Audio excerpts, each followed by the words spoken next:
یەکەم ڕۆژی فیستیڤاڵی هەنگوین لە شاری سلێمانی بەڕێوە دەچێت و بڕیارە ماوەی 3 ڕۆژ بەردەوام بێت.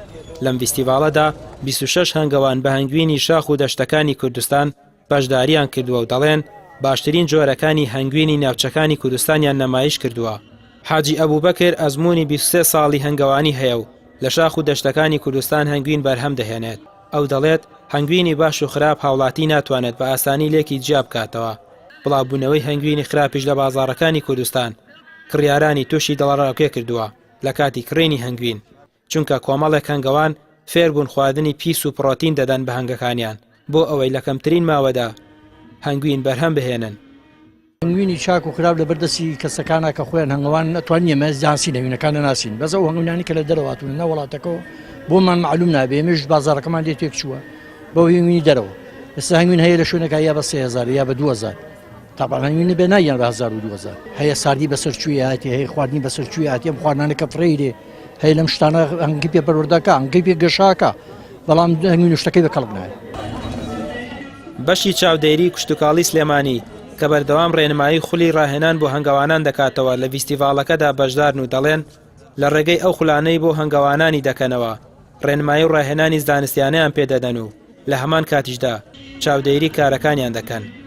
ئێمە ڕێنمایی زیاتر خولمان هەیە، خولەکان بەردەوام هەیە ئێستا عالیان خولەکەینە بۆ مۆزە دوای ئەوەش لەگەڵ زانکۆی سلێمانیە ئەوان وانە بێژمان بۆ ئەنێرن و بۆ مۆزەفەکانی خۆمان. دوای ئەوەش ئێمە نەقلەکەینەوە بۆ جوتیاران، مۆزەفەکانی خۆمان دەورەکەنەوە بۆ جوتیاران بۆی ڕێنمانیەکانیان بۆ بڵاوکەنەوە.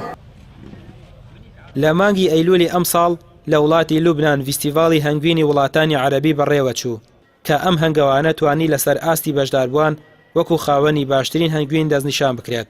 بەرزان هەرچەندە ئەزموونی کەمی هەیە لەگەڵ هەنگدا، بەڵام دەڵێت زۆر جار شارەزایی و وردی لە کارەکەدا پێش ئەزموون دەکەوێت.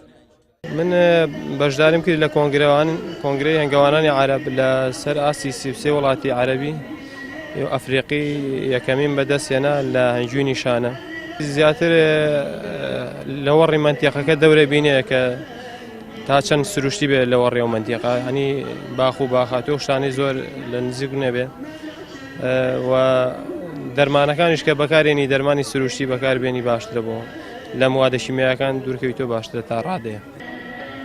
هەموو ساڵێک فیستیڤاڵی هەنگوین لە سەرەتاکانی وەرزی پاییز لەسەر ئاستی کوردستان و دەرەوەش بەڕێوە دەچێت. لە هەرێمی کوردستان هەر ساڵە و لە پارێزگایەک بەڕێوە دەچێت. لەسەر ئاستی دەرەوەش بڕیارە ساڵی ئایندا فیستیڤاڵی هەنگوینی وڵاتانی عەرەبی لە شاری هەولێر ساز بکرێت.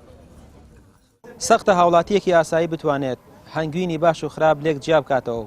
کارەکە کەوتۆتە سەر سیقەکردن بە هەنگاوانان. دەوترێت هەنگوینی باش زیاتر لە 50 ساڵ ئەمێنێتەوە و هەنگوینی خراپیش بەرگەی ساڵێک ناگرێت. ڕامی عوسمان کەناڵی ئاسمانی پێام سلێمانی.